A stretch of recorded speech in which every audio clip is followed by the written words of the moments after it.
Mesdames et messieurs, chers auditeurs et amis de l'Antiquité, bienvenue à ce défilé bucolique, un chapeau pour Daphnis et Chloé. Et à cette lecture publique consacrée à Daphnis et Chloé de Longus, un roman grec du IIe siècle après Jésus-Christ, qui raconte l'éveil à l'amour de deux jeunes bergers élevés dans l'île de Lesbos.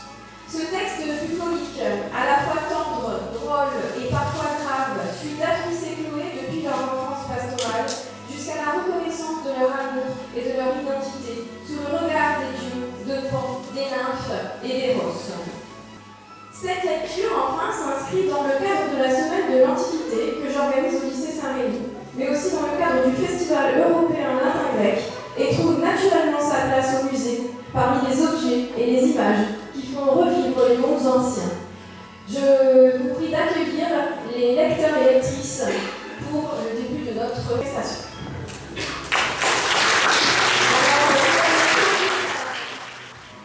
Daphnis et Chloé sont deux enfants trouvés exposés à la naissance et recueillis par des bergers dans l'île de Lesbos, chacun portant des signes qui annoncent une origine plus noble. En grandissant côte à côte, gardant chèvres et brebis, ils apprennent la vie pastorale, jouent de la flûte et tressent des couronnes, sans comprendre d'abord le trouble nouveau qui les saisit lorsqu'ils sont l'un près de l'autre. Peu à peu, leur affection devient véritable passion. Mais une passion ignorante, ils s'aiment sans savoir ce qu'est l'amour. Dorcon, le bouvier, cherche à conquérir Chloé, sans succès, et sert de contrepoint comique et touchant à l'amour naissant des deux adolescents. Les saisons, la nature, les jeux, les baisers timides attisent ce sentiment qu'ils ne savent pas encore nommer, mais qui commence déjà à bouleverser leur vie. Moi, ma fille, je suis plus grande que Daphnis. Moi, je suis bâchée, et lui chevillée. Je l'emporte sur lui au long de les vaches en tige. Je suis blanc comme du lait, blond comme du lait à la poisson. C'est une mère pour une bête au mal. Lui, il est petit, un verbe comme une femme, noir comme un. Il garde les trucs, et il en a la plus bonheur. Il est beau comme pouvoir de notre chien. Et si, comme on le dit, c'est une chèvre qui a peine été, il a tout marché. Voilà le discours que je souhaitais entendre. Et voici ce que Daphnis répliqua. Moi, si une chèvre m'a compris, c'est moi Zeus. C'est moi Zeus. Il est bon que je garde son plus gros et les vaches bonnes. Je n'en ai pas, pas plus que moi, qui comprend presque pas. Je me contente de fromage, de pain de campagne et de piquettes. Mais les riches paysans n'en possèdent pas davantage. Je suis simple, je suis d'herbe, mais Dionysos également. Je suis brun, mais la jacinthe également. Or, Dionysos l'emporte sur les satyres, et la jacinthe sur les lys. Lui, il est tout comme un renard. Il est pas riche comme un fiche. Il est blanc comme le crâne de la biche. S'il te faut m'embrasser, ce sera sur la bouche. Mais pour lui, ce sera sur les poils de sa barbe. Je suis bien toi d'ailleurs, ma fille, que mon fils a vu, et que je n'en ai pas moins jolie. Chloé perigemeinen alla tamen esteisa to ekoriota de palai potusa filesai yafumi. Anna shegesa auton et filesen tlakton men kai atekna panu de psuken telermanai dunamena. Chloé n'attendit pas davantage. Ravie de cet éloge et désirant depuis longtemps embrasser Daphnis, elle bondit et lui donna un baiser tout simple et gauche, mais bien capable d'enflammer une âme. Alors, Dorcon s'enfuit, tout chagrin, en quête d'un autre moyen pour satisfaire sa passion. Quant à Daphnis, comme s'il avait reçu une morsure au lieu d'un baiser, il ne tarda pas à s'assombrir. Il avait souvent des frissons. Il devait contenir l'agitation de son cœur. Il voulait regarder Chloé, et en le regardant, il devenait rouge. C'est alors que pour la première fois, il s'aperçut avec admiration que sa chevelure était blonde, et que ses yeux étaient aussi grands que ceux d'une vache, et que son visage était vraiment plus blanc que le lait des chèvres. On aurait dit qu'il venait d'avoir des yeux, et que jusqu'alors il avait été aveugle. Il ne prenait de nourriture que pour y goûter. Quant à boire, si on y forçait, il prenait juste de quoi se mouiller la bouche. Il restait silencieux, lui qui auparavant babillait plus que les criquets, paresseux, lui qui s'agitait plus que les chèvres. Il négligeait même son troupeau, et il avait abandonné sa syrinx.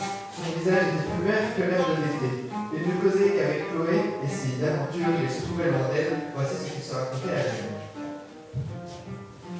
Quel pouvoir a-t-il sur moi un baiser de Chloé? Ses lèvres sont plus tendres que des roses, sa bouche plus douce qu'un verre de miel, mais son baiser plus perçant qu'un arbre à d'abeille. Souvent j'ai donné un baiser à des chevaux, souvent j'ai donné un baiser à des chevaux brûlés et aux petits veaux qu'à des dents. Mais ce baiser a quelque chose d'étrange.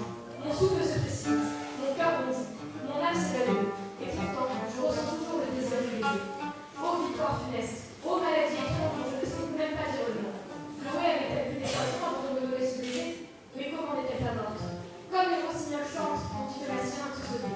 Comme les chevreaux bondissent quand il fait le reste assis. Comme les fleurs s'épanouissent quand il fait le reste sans presser les couronnes. Les violettes et la racine fleurissent, et Daphnis se flétrit. Est-ce que Dorcon lui-même ne va pas se montrer plus beau que moi?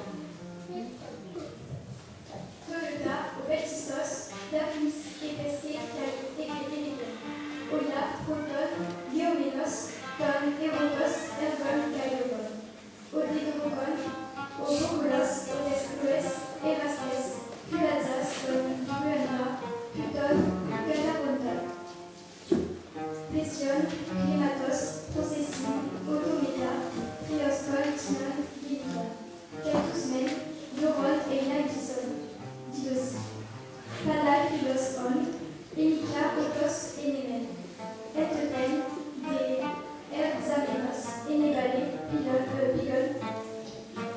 Péri, Toutes, Loès, Yamou, Caïei, Labanoi, Naya, Dora, Pola, Galaka, Os, Bokolos, Épée, Gili. Voilà ce que le roi Basnius ressentait et disait en garçon qui, pour la première fois, goûtait aux réalités et aux propos de l'amour. De son côté, le vacher d'Orcon, l'amoureux de Chloé, guida le moment où Delias plantait un arbre contre un set de billes qui se présentait à lui avec d'excellents petits fromages. Il les lui offre en cadeau, à titre de vieille du temps que Delias était lui-même berger. Après cette entrée en matière, il se mit à lui parler de mariage avec Chloé. S'il obtenait pour femme, il lui promit tous les magnifiques cadeaux qu'il peut promettre un vacher. Une paire de bœufs de la cour, 4 ruches d'abeilles, 50 plants de pommier, une eau de peau pour s'y tailler des chaussures, et chaque année, un revient, 2 ans de lait. Il s'envahit de peu que Delias, séduit par ses cadeaux, ne consent qu'au mariage. Mais songeant que la fille méritait un plus beau parti, écrit Marcos que si son jeu était découvert, il ne subissait piège à tirer. Il s'excusa d'avoir refusé ce mariage et de ne pouvoir accepter les cadeaux promis.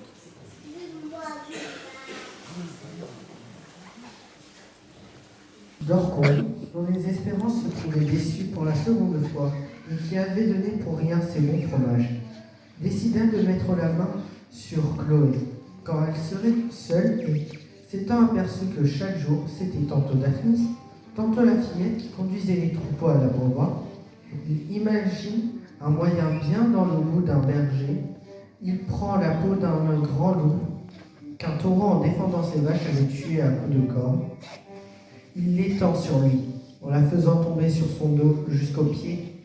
Ainsi les pattes de devant recouvraient ses bras, et celles de derrière ses jambes, jusqu'aux talons, tandis que la gueule grande ouverte abritait sa tête, comme le casque celle d'un hoplite.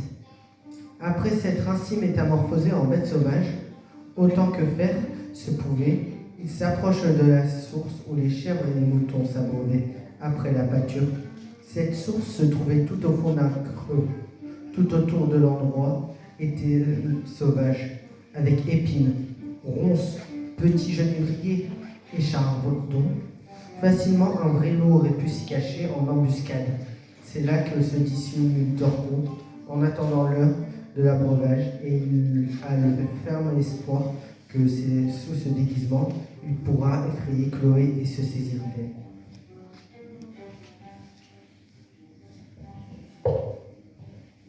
Un peu de temps se passe, et voici que Chloé conduit le troupeau à la source, ayant laissé Daphnis en train de couper de la ramée verte pour nourrir les chevreaux après la pâture. Or, les chiens qui suivaient pour la garde des moutons et des chèvres manifestent par leur furetage leur curiosité de chien et découvrent Dorcon qui se mettait en mouvement pour saisir la jeune fille. En aboyant furieusement, il bondit sur lui comme s'il s'agissait d'un loup.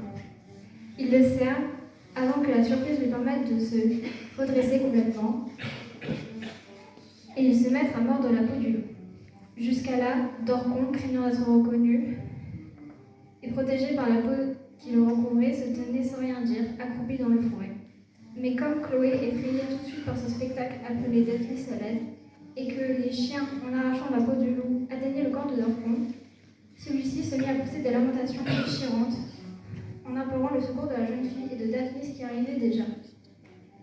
Ceux-ci rappellent les chiens en leur criant comme ils le faisaient d'habitude. Ils les calment aussitôt, puis ils conduisent à la source Dorcon qui était mordu aux cuisses et aux épaules. Il lui lave les morsures là où les dents avaient pénétré et il le recouvre d'écorce fraîche d'ambre après l'avoir mâché. Dans leurs inexpériences des hardiesses amoureuses, ils pensèrent que ce déguisement avec la peau du loup n'était qu'une plaisanterie de berger. Ils ne lui en tinrent pas rigueur, mais le réconfortèrent et le raccompagnèrent un peu sur sa route en le tenant par la main. Après avoir échappé à un si grave danger et s'être sauvé non pas de la gueule du loup, comme on dit, mais de celle du chien, Torcon soignait son pain. De leur côté, Daphnis et Chloé eurent, jusqu'à la nuit, beaucoup de mal à rassembler les chèvres et les brebis. En effet, la peau de loup les avait épouvantées et les aboiements des chiens jetés dans la panique. Les unes avaient escaladé les rochers et les autres s'étaient précipitées jusqu'à la mer. Elles avaient pourtant appris à obéir à la voix, à se laisser guider par la syrinx, à se rassembler au claquement des mains. Mais cette fois, la peur leur avait inculqué l'oubli de tout cela. Et c'est à grand-peine qu'ils purent les retrouver en les suivant à la piste, comme des lièvres, pour les ramener à la ferme. Cette nuit-là fut la seule où ils dormirent d'un sommeil profond, et la fatigue leur servit de remède au mal d'amour. Mais lorsque le jour réapparut, de nouveau, ils ressentirent les mêmes impressions. Ils étaient heureux de se voir, ils étaient tristes de se quitter, ils souffraient, ils voulaient quelque chose, ils ignoraient ce qu'ils voulaient. Ils savaient seulement qu'ils avaient été perdus, lui par un baiser, elle par un bain. L'époque de l'année les enflammait également. C'était déjà la fin du printemps et le début de l'été. Toute la végétation resplendissait de vigueur, avec les arbres couverts de fruits et les plaines de moissons. Charmant était le bruit des cigales, plaisant le bêlement des moutons. On aurait dit qu'à leur tour, les rivières chantaient en coulant doucement, que les vents jouaient de la syrinx en soufflant dans les pins, que les pommes se laissant choir par terre sous l'effet de l'amour, que le soleil, friand de beauté, déshabillait tout le monde. Daphnis, qu'échauffait toute cette ambiance, entrait dans les rivières, tantôt pour s'y baigner, tantôt pour y pêcher les poissons frétillants. Souvent aussi, il y buvait, pensant éteindre la fièvre qu'il ressentait en lui. Quant à Chloé, après avoir trait ses brebis et la plupart des chèvres, elle passait beaucoup de temps à cailler le lait, car les mouches l'importunaient terriblement et la piquaient lorsqu'elle les chassait. Après quoi, elle se lavait le visage, se couronnait de branches de pin, se mettait autour de la taille sa peau de faon et, remplissant son écuelle de vin et de lait, elle en faisait une boisson qu'elle partageait avec Daphnis. Elle, en regardant Daphnis dévêtue, était saisie par cette beauté parfaite et elle se sentait anéantie devant ce garçon où elle ne pouvait trouver rien à reprendre. Lui, la voyant, avec sa peau de faon et sa couronne de pin, lui tendre son écuelle, croyait regarder une des nymphes de la grotte. Il lui prenait les rameaux de pin qu'elle avait sur la tête et s'en faisait une couronne pour lui, après l'avoir portée à ses lèvres. À son tour, pendant qu'il se baignait tout nu, elle lui empruntait ses vêtements pour s'en revêtir, après les avoir également portés à ses lèvres. Parfois, ils se lançaient des pommes de l'un à l'autre et ils s'arrangeaient leur chevelure en se baignant l'un l'autre. Elle comparait la chevelure de Daphnis à des baies de myrte parce qu'il était brune. Lui comparait le visage de Chloé à une pomme parce qu'il était blanc et rose. Il lui apprenait aussi à jouer de la syrinx et quand elle commençait à souffler, il lui prenait la syrinx et faisait courir ses lèvres sur les roseaux. Il avait l'air de corriger les erreurs. En réalité, au moyen de cette syrinx, il donnait bel et bien des baisers à Chloé. Alors qu'il jouait de la syrinx au milieu du jour et que les troupeaux reposaient à l'ombre, Chloé inconsciemment s'assoupit. Daphnis s'en aperçut, abandonna sa syrinx et se mit à la regarder toute insatiablement, puisqu'il n'y avait plus de honte, et il murmurait secrètement et doucement. Quels beaux yeux endormis, quel parfum de sa bouche. Ni les pommes ni les fourrés ne sentent si bon. Mais j'ai peur de l'embrasser. Le baiser ronge le cœur, et comme le miel nouveau, il rend fou. J'ai peur aussi qu'en l'embrassant, je ne la réveille. Oh, ces bavardes de cigales, elles ne la laisseront pas dormir avec toutes leurs bruits. Et c'est vous qui ne se frappent les cornes en se battant. Oh, ces loups, plus craintifs que des renards qui ne sont pas venus les prendre.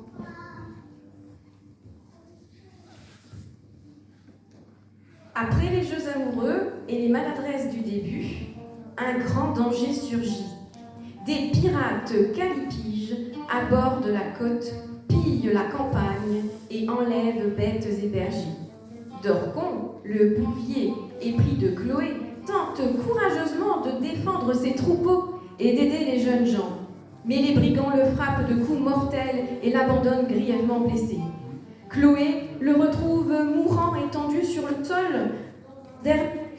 Dorcon lui lègue sa flûte, lui explique comment appeler les bœufs pour les sauver et lui demander de le pleurer peu après. Dorcon rend le dernier souffle et sa mort marque une rupture. Le monde pastoral perd son insouciance et l'amour de Daphnis et Chloé se trouve désormais entouré de périls réels, humains et violents. Or, il était par terre, assommé par les coups terribles des brigands, respirant à peine, perdant son sang en abondance. Mais, lorsqu'il aperçut Chloé, il retrouva dans son ancien amour un reste de chaleur et lui dit « Chloé, je vais bientôt mourir. Ces affreux brigands, pendant que je défendais mes vaches, m'ont abattu comme une vache. Mais toi, tu vas me sauver, Daphnis. Tu vas me venger et faire périr ces gens-là. J'ai habitué mes vaches à obéir au son de la syrinx et à suivre les airs qu'on y joue, si loin qu'elles soient à pâturer. Eh bien donc, prends cette syrinx, et avec elle, joue cet air que j'avais appris à Daphnis et qui t'a enseigné. Après quoi, ma syrinx et mes vaches là-bas feront le reste. Je te la donne, cette syrinx, qui m'a permis de gagner tant de concours avec des vachiers et des chevriers. En récompense, embrasse-moi tant que je suis en vie, et pleure-moi lorsque je serai mort. Et lorsque tu verras un autre berger garder mes vaches, souviens-toi de moi. Dormons n'en dit pas davantage. Il donna un dernier baiser, et avec ce baiser et ces paroles, il rendit l'homme.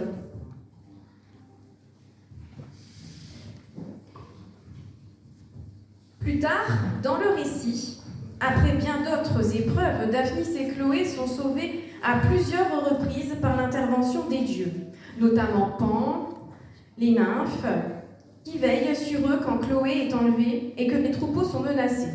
Leur amour menacé par les pirates, la pauvreté, d'autres prétendants et les différences de conditions sociales demeurent pourtant fidèles et constants.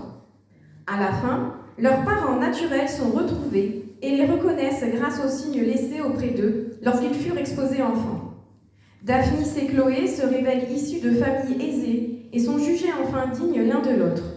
Leur mariage est décidé, accepté par tous et célébré comme l'aboutissement de leur longue initiation à l'amour, mêlant joie sensuelle, douceur pastorale et reconnaissance sociale. Après les noces, ils restent à la campagne, près des troupeaux et des dieux qui les ont protégés. Leur vie conjugale prolonge la simplicité des jours passés, mais avec la paix d'une union reconnue. Le roman s'achève sur une image d'harmonie. L'amour humain, la nature et la présence des dieux se répondent comme si toute l'île de Lesbos devenait le théâtre d'un éternel printemps.